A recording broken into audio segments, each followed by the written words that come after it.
means that we have a perfect cube for the first and last term, so something like a cubed plus b cubed, and we either have a plus sign or a minus sign.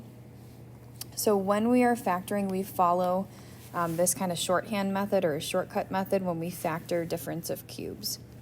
We use what's called the SOAP method or the SOAP acronym to kind of help us remember the signs of our factored form.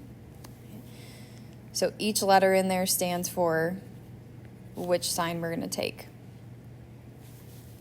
So if we start with something like x cubed minus y cubed, we take the same sign, which is a difference of cubes, so we're going to take that minus sign. Our first factor is going to be just a minus b. Then we take the opposite sign in our second factor, so now we're going to have it be a plus sign. And then our factored form is x squared plus xy plus y squared, or if we relate this to our a and b's, we would have a squared plus ab plus b squared. On this sheet, they give us a worked out example. So we are factoring 8x cubed plus 27b squared. The first thing we want to do is we want to take the cubed root of each term because we want to find just our a value and just our b value. Okay, so in that first step, they show us the cubed root. We have that a is equal to 2x and b is equal to 3b, right? With a and b being these values in our formula. After you find the cubed root of your two terms, so you can get your a and b value, from there we're just plugging and simplifying if we can. So we've got our a plus b. Right, we're going to take the same sign, so we want to keep it as a plus sign. We take our opposite sign, and then we plug in our 2x and our 3b in our corresponding positions. So if we try this, and we'll do number 2 as an example, we've got a cubed plus 8b cubed. Okay. We're going to take the cubed root of a cubed, which just gives us a, and we want the cubed root of 8b cubed, which is just 2b.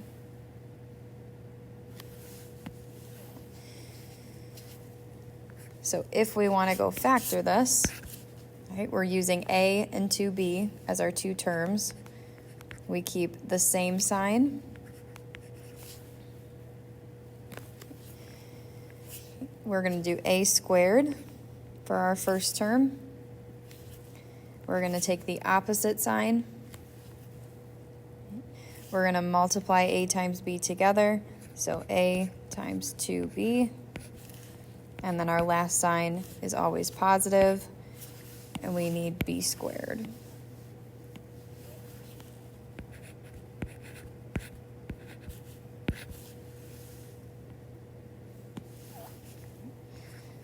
So this is a plus b, a squared minus a times b plus b squared.